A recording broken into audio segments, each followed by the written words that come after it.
চুরি, ডাকাতি, ঘুষ, সুদ। কিন্তু যুগের ব্যবধানে সেখানে যখন কোনো পরিবর্তন বা বিকৃতি আসলো, জি, তখনই মানুষও ক্ষতিগ্রস্ত হলো, এই শাসন ব্যবস্থাও ক্ষতিগ্রস্ত হলো। কোরআন সুন্নাহর গুণাবলীর কথা আপনি বলছিলেন, কিন্তু আমরা কিন্তু বাংলাদেশে দেখতে পাই আপনারাই একমাত্র ইসলামিক দল নন, আরও অনেক ইসলামিক আদর্শের প্রতিষ্ঠান রয়েছে, দল রয়েছে, মতবাদ রয়েছে, তাদের কেউ কেউ সাথে আপনাদের বিরোধ রয়েছে। আমরা কি করে বুঝবো যে জামাতে ইসলামী প্রকৃত কোরআন বা রসুলের দেওয়া শরীয়তের অনুসারী?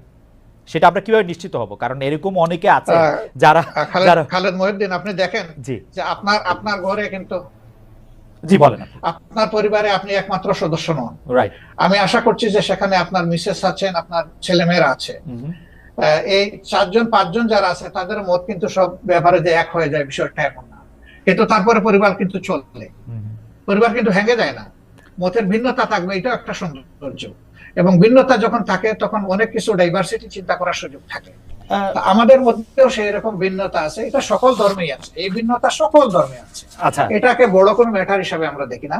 তবে যারা ট্রুলি মানে ইসলামের ফলোয়ার, তারা এক কোরআন মানেন, এক আল্লাহ মানেন, এক রসুল মানেন, এই 3 জায়গায় তাদের কোনো মানে দ্বিমত নাই। সুতরাং মতের মূল জায়গাটা ঠিক আছে, বাকি জায়গাগুলা খুঁটিনাটি একটু এদিক সেদিক হতেই পারে, এটা কোনো বড় ব্যাপার না। আচ্ছা, আমরা যদি এই প্রশ্নটা এইভাবে এখন আনি যে 5 আগস্টের পরে সংখ্যালঘু সম্প্রদায় আক্রান্ত হয়েছে, পরে মাদ্রাসার ছাত্রদের মন্দির পাহারা দিতে হয়েছে, সম্প্রতি আবার মাজার ভাঙার ঘটনা হচ্ছে, সম্প্রতি বলতে 1-2 সপ্তাহের মধ্যে মাজার ভাঙার ঘটনা ঘটেছে, দরবার আক্রমণ করা হচ্ছে তৌহিদি জনতার কথা বলে। এই তৌহিদি জনতার বিষয়ে জামায়াতের অবস্থান আসলে কি? দরবার, পীর, ওরস, মাহফিল, সুফিবাদ, জামাতের একজন নেতা বা কর্মী ব্যক্তিগতভাবে এসব চর্চায় থাকতে পারে কিনা, অংশ নিতে পারবে কিনা? আমাদের দৃষ্টিভঙ্গি পরিষ্কার, এবং আমাদের দৃষ্টিভঙ্গি এটা নিজস্ব না, এটা কোরআনের দেওয়া দৃষ্টিভঙ্গি। সেটা হচ্ছে লা ইকরাহা ফিদ-দীন, দিনের ব্যাপারে কোনো বাড়াবাড়ি চলবে না। এখন কোনো মানুষের উপরে কারো আদর্শ চিন্তাধারা চাপায় দেওয়ার কোনো অবকাশ নেই। মানুষের মনোজগতে যখন পরিবর্তন আসবে, মানুষ যখন নির্দিষ্ট কোনো আদর্শকে ধারণ করবে, তখনই সেই আদর্শ কেবল বিজয় লাভ করতে পারে। এটি তার নৈতিক বিজয়, এটি তার প্রশাসনিক বিজয়, এবং এটি তার রাজনৈতিক বিজয়। তা আমরা এই ধরনের কার্যকলাপের কখনো সমর্থক নই, এবং আমরা সমর্থন করব না। আর যেটা বলেছেন যে মসজিদ আক্রান্ত হওয়ার পরে পাহারা, না, এই কথাটা ঠিক না ভাই। প্রথম 3 দিন কিন্তু বাংলাদেশে কোনো সরকার ছিল না। তা আমি মাঝে মাঝে বলতাম যে এখন প্রকৃত জনগণের সরকার চলতেছে। আমরা কিন্তু দ্বিতীয় দিন সকালবেলা থেকে সকল মন্দির পাহারা দেওয়া শুরু।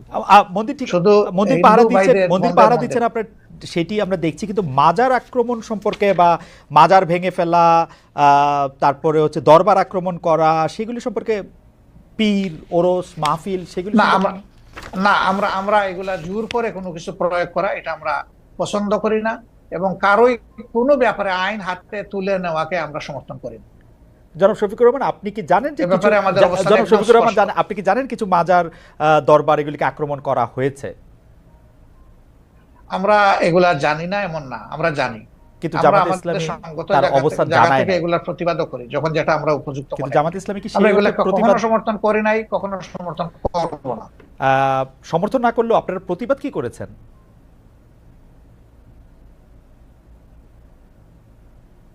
ডক্টর শফিকুর রহমান, আপনারা কি প্রতিবাদ করেছেন? হ্যাঁ, আমরা করি না, আমরা নীতিগত প্রতিবাদ করেছি। একদম আইটেম টু আইটেম যদি ধরেন সেরকম হয়তো আপনি পাবেন। ওকে, অর্থাৎ আপনি মনে করছেন যে মানে এই ধরনের কাজের সাথে মানে আপনি সমর্থন তো করেনই না, বরং এগুলি আপনারা যখন প্রতিবাদ দরকার মনে করবেন তখন করবেন। আমি আবার একটু গঠনতন্ত্রে ফিরে আসি। আপনাদের দলীয় গঠনতন্ত্র অনুযায়ী নিয়মতান্ত্রিক ও গণতান্ত্রিক অবস্থায় সরকার পরিবর্তনে আপনারা বিশ্বাসী, সমাজের সর্বস্তরে আল্লাহ ভীরু, চরিত্রবান, শতযোগ্য লোকের নেতৃত্ব কায়েমের চেষ্টা করার কথাও বলা আছে সেখানে। কিন্তু আমাদের প্রশ্ন, আপনারা বিভিন্ন সময়ে যেসব দলের সঙ্গে রাজনৈতিক জোট করেছেন, এক পথে হেঁটেছেন, এক ভাষায় কথা বলেছেন, আওয়ামী লীগ, বিএনপি, আবার অনেক, আপনারা জানেন আপনারা জোটের মধ্যে ছিলেন, তাদের মধ্যে কি আপনারা এসব বিষয় দেখেছেন, নাকি আপনাদের রাজনীতিতেও মানে আপনাদের রাজনীতিতেও সেটা তাদের মধ্যে দেখেছেন কিনা, নাকি আপনাদের রাজনীতিতেও শেষ কথা বলে কিছু নাই, ক্ষমতা রাজনীতি আপনাদের লক্ষ্য? আমরা বিষয়টা আমরা ওইভাবে নেইনি। আমরা নিয়েছি যখনই দেশে কোনো ধরনের ফ্যাসিজম অথবা মানে মানুষের উপর চাপে দেওয়া কোনো শাসন যখন এসেছে, কোনো অন্যায় কার্যকলাপ যখন সরকারের পক্ষ থেকে চালানো হয়েছে, তখন আমরা তার প্রতিবাদ করেছি। এবং প্রতিবাদ করতে গিয়ে একই সুরে যারা প্রতিবাদ করেছেন, সঙ্গত কারণে তাদের সাথে আমাদের মিশে গেছে বিষয়টা। এবং আমরা একটা জোটও করেছিলাম, 4 দলীয় জোট, যেটা পরবর্তী পর্যায়ে 20 দলীয় জোটে ক্রমান্বয়ে সময়ের ব্যবধানে রূপান্তরিত হয়েছিল। যদিও এখন আমাদের সেই রকম কোনো রাজনৈতিক জোটে আমরা নেই, বা অনেকেই নাই। যদিও ছোটখাটো 2-1টা জোট আছে, এটা অন্য ব্যাপার, কিন্তু 20 দলীয় জোট নাই, 4 দলীয় জোট নাই। তো জোটে আমরা গিয়েছি, এটা আমাদের রাজনৈতিক কৌশলগত ব্যাপার ছিল, কিন্তু আদর্শিক কোনো ঐক্য এটা ছিল না। যার যার এক একটা আদর্শ আছে, সে তার কর্মীদেরকে কিভাবে কোন মন না মানসে কিন্তু গড়ে তুলবে, কিন্তু ডক্টর এটা রহমান, প্রত্যেকটা কিন্তু দলের ডক্টর রহমান, নিজস্ব এটা ব্যাপার। শুনতে যত ভালো, এটাকে আসলে অতটা বাস্তব। আপনি বলছেন আদর্শিক কোনো মতবাদ নেই, অথচ আমরা দেখছি আমিরে জামায়াতকে তৎকালীন আপনারা বিএনপির প্রধানমন্ত্রীর সাথে ক্যাবিনেটে বসছেন, সেক্রেটারি জেনারেল ক্যাবিনেটে বসছেন। তো যদি মতের মিল না থাকে, যদি আদর্শের মিল না থাকে, আপনারা ক্যাবিনেটে বসে একই সাথে দেশ শাসন করলেন 5 বছর, সেটি কিভাবে সম্ভব হলো? সেটা ছিল রাজনৈতিক অ্যারেঞ্জমেন্ট, এটা আদর্শিক অ্যারেঞ্জমেন্ট না। রাজনীতি আদর্শ থেকে বাইরে, ডক্টর রহমান, রাজনীতি আদর্শ থেকে বাইরে, 3টা মন্ত্রণালয় তারা সার্ভ রাজনীতি করেছে। রাজনীতিকে আদর্শের আমাদের বাইরে। যে স্লোগান, হ্যাঁ না, আমাদের যে স্লোগান, সেই স্লোগানটা হচ্ছে যে মানুষকে সুশাসন দিতে হলে অবশ্যই সৎ লোক লাগবে। তো তাদের এই জায়গাটায় দেখেন আপনি, যে তারা আলহামদুলিল্লাহ 5 বছর সার্ভ করেছেন কান্ট্রিকে, 3টা মন্ত্রণালয় পর্যায়ক্রমে, কিন্তু তাদের ব্যাপারে কেউ কেউ বিভিন্ন অভিযোগ এনেছেন। অভিযোগ সত্য মিথ্যার এইদিকে আমি যাচ্ছি না, কিন্তু তাদের ইন্টিগ্রিটির ব্যাপারে, অনেস্টির ব্যাপারে এবং তাদের ইফিসিয়েন্সির ব্যাপারে কেউ কিন্তু কোনো প্রশ্ন তুলেনি। কারণ তারা এই আদর্শে লালন করে, এই আদর্শে গড়ে উঠেছেন। যে স্লোগান তারা দিতেন, তারা সেই স্লোগানের ছিলেন বাস্তব নমুনা। অন্যদেরকে তো ঘর আমরা ঠিক করে দিতে পারবো না, অন্যরা তাদের মতো করে তাদের যেভাবে পছন্দ করেছে সেইভাবে চলছে। আজকে যদি এখন আপনি বলতে পারেন আজকে আওয়ামী লীগের সাথে আপনার আদর্শিক জোট না হলে আওয়ামী লীগের সাথে আপনার রাজনৈতিক জোটও হতে পারে। আওয়ামী লীগের সাথে হবে কিনা এটা বলা কঠিন, কারণ যে আওয়ামী লীগ তার নিজের দেশের মানুষকে জনগণের কেনা অস্ত্র দিয়ে গুলি চালাইতে পারে এবং গণহত্যা করতে পারে, তাদের তো রাজনীতি করা তো বহু চিন্তা ভাবনার। তো পাকিস্তান আমলে তো তারা ঠিক করুক। পাকিস্তান আমলে 1971 সালে তো আমাদের পয়সা দিয়ে কেনা অস্ত্র দিয়ে বাঙালিদের মারা হলো, কিন্তু জামাত ইসলামী তো তার বিরোধিতা করে নাই। হ্যাঁ, তার বিরোধিতা করে নাই, করেছে, সেই প্রশ্নে আমি আজকে যাব না। 2টা কারণে যাব না। আমি একজন মানুষ, ফরওয়ার্ড লুকিং মানুষ। আমি ওই যে পিছনের দিকে মানে বেশি দৌড়াদৌড়ি ছুটাছুটি করাকে একটা জাতির জন্য কোনো ইতিবাচক বিষয় মনে করি না। 2 নম্বর হলো, এই ধরনের বিষয়ের যত বেশি চর্চা হবে, জাতি তত বেশি বিভক্ত হবে। একটা বিভক্ত জাতি কখনো দুনিয়া সম্মানের আসনে বসতে পারে না। সম্মানের আসনে বসতে হলে, সত্যিকারের উন্নয়ন এবং শান্তি দেশবাসীকে উপহার দিতে হলে কিছু পয়েন্টে অন্তত পক্ষে সবাইকে একমত হতে হবে, দেশের স্বার্থের ব্যাপার যেখানে জড়িত। তা আমি ওই বিষয়ে যাচ্ছি না। দ্বিতীয়, আমি আরেক কারণে যাব না, যে তখন আমি এনাফ ম্যাচিউর না, বয়সের দিক থেকে আমি বুদ্ধ না, রাজনীতিকে অ্যানালাইসিস করার শক্তি আমার ছিল না। কিন্তু আমি এই আঙ্গিনার কেউ ছিলাম না। শফিকুর রহমান, মানে ওই আমলে মানে আসতেছি, কথাটা আমাকে শেষ করতে দেন। কিন্তু এটা তো ঠিক যে লাখ লাখ মানুষ মারা গেছে, কয় লাখ মারা গেছে, এই বিতর্কেও আমি যাব না। আমি ওই বিতর্ক পছন্দ করি না। একটা মানুষের যদি নিরীহ মানুষ অন্যায়ভাবে মারা যায়, সেটাও তো অন্যায়, সেটাও তো অপরাধ। সুতরাং এই কাজ যারা করেছে, অবশ্যই এটা নিন্দনীয়, ব্যাপারে কোন সন্দেহ নেই।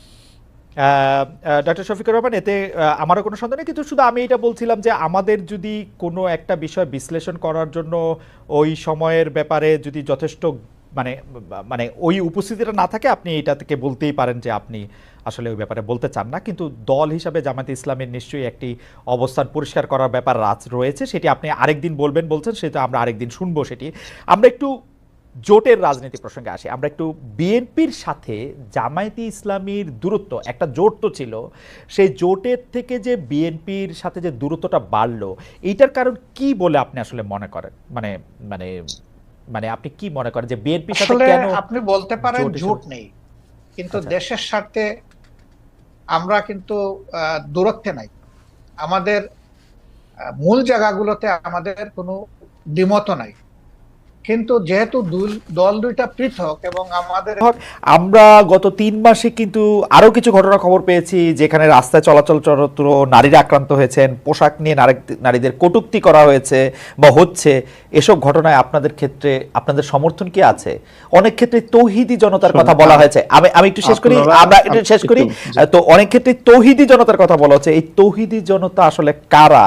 তাদের আপনি চেনেন কিনা, জানেন কিনা? জনাব মামুনুল হক। আমি তৌহিদি জনতার পরিচয়ে যাচ্ছি না। আমি প্রথম আপনাদের এবং আমাদের আজকে সম্মানিত অতিথি যে কথাগুলো বললেন, সেই কথাগুলো সমাজের খুবই একেবারে বিচ্ছিন্ন কিছু ঘটনা। আর এর বিপরীত দিকে আমরা এই দেশে এই মানে প্রকৃত অর্থে যারা প্র্যাকটিসিং মুসলিম, আমরা আমাদের বেশভূষায় এবং লেবাস পোশাকে আমরা যে কতটা এখানে নানাভাবে বৈষম্যের শিকার, হেনস্থার শিকার, তার খুব কম দৃষ্টান্তই আপনারা মিডিয়াতেও আনেন। আর আপনাদের এই সাধারণ যেই যারা মহলে চলাফেরা করেন, আপনাদের খুব কম আমার মনে হয় এটা জানাশোনা আছে। এই যে কালী পূজার যে দৃষ্টান্ত উনি আনলেন, আমি যদি এর বিপরীতে দৃষ্টান্ত আনি যে বাংলাদেশের বুয়েটের মতো একটা শিক্ষা প্রতিষ্ঠানে সেখানে সব ধরনের গান, বাদ্য ইত্যাদির অনুষ্ঠানগুলো দেদারসে হচ্ছে, কখনোই সেখানে এটা নিয়ে কখনো কোনো সময় পারমিশনের ক্ষেত্রে কোনো বিধিনিষেধ হচ্ছে না, অথচ তারা একটা কোরআনের তাফসিরের আলোচনা করতে গিয়ে অনুমতি চেয়েছিলেন। রাসূল সাল্লাল্লাহু আলাইহি ওয়াসাল্লামের জীবনী আলোচনার মতো খুব একটা সাধারণ মানের ধর্মীয় অনুষ্ঠান আয়োজন করা পারমিশন চেয়েও বুয়েটের কর্তৃপক্ষের কাছ থেকে সেই অনুমোদনটা পাননি। এটা সকল মিডিয়াতে এসেছে। ঢাকা বিশ্ববিদ্যালয়ের কথা যদি বলি, এই ঢাকা বিশ্ববিদ্যালয়ে আপনার কত বছর, কত যুগ পর্যন্ত ইসলামের নামে কোনো ছাত্র সংগঠনকে আপনারা একটা প্রোগ্রাম করতে দেয় নাই, অথচ সেখানে অন্য সব ধরনের ছাত্র সংগঠনগুলো তারা কার্যক্রম পরিচালনা করছে। কমিউনিজমের মতাদর্শের যারা তারা করতে পারবে, অন্যান্য তারা করতে পারবে, শুধু ইসলামী ছাত্র সংগঠনের নাম নেওয়া হলেই ঢাকা বিশ্ববিদ্যালয় তাদেরকে অচ্ছুত হিসেবে সাব্যস্ত করে রাখা হয়েছিল। এই বিষয়ে তো কোনোদিন ওনারা কথা বলেন। একটু জানতে চাইছি যে ইসলামের নাম নিয়ে কোনো প্রোগ্রাম ঢাকা বিশ্ববিদ্যালয় হয় না, কিন্তু অন্য কোনো ধর্মীয় আলোচনার বা কোনো এরকম কোনো প্রোগ্রাম কি হয়েছে? মানে আসলে তো ইসলামের নিয়ে অনেক ধরনের প্রোগ্রাম ঢাকা বিশ্ববিদ্যালয়ে হয়েছে, সেটা আমিও জানি, ইসলামের নিয়ে অনেক কিছু হয়েছে। ব্যাপকভাবে দেখেন, প্রায় প্রতিটি হলেই খুব সুন্দরভাবে সেখানে হিন্দু ধর্মাবলম্বী সংখ্যা কত সেটারও কোনো হিসাব করা হয় না, তাদেরকে নির্বিঘ্নে হলের মধ্যে জাঁকজমকপূর্ণভাবে তারা পূজার আয়োজন করছে। আমি জনাব মামুনুল হক ঢাকা বিশ্ববিদ্যালয়ের ব্যাপারটা একটু বলি। আমি একটু ঢাকা বিশ্ববিদ্যালয়ে তখন সেখানে অনুমোদন পাওয়া যায়। আমি ঢাকা বিশ্ববিদ্যালয়ের কথাটা একটু বলি। ঢাকা বিশ্ববিদ্যালয়ে আরবি, ইসলামের ইতিহাস ও সংস্কৃতি, ইসলামিক স্টাডিজ যেটা ইসলামী শিক্ষা সহ, ফার্সি সহ এবং আরো বেশ কিছু জায়গায় নিয়মিত এই ডিপার্টমেন্টগুলিতে নিয়মিত কোরআনের তাফসির, কোরআনের গল্প, কোরআনের থেকে বিভিন্ন উদাহরণ, হাদিসের বিভিন্ন রকম কথা, এগুলি নিয়ে নিয়মিত সেমিনারের আয়োজন করা হয়।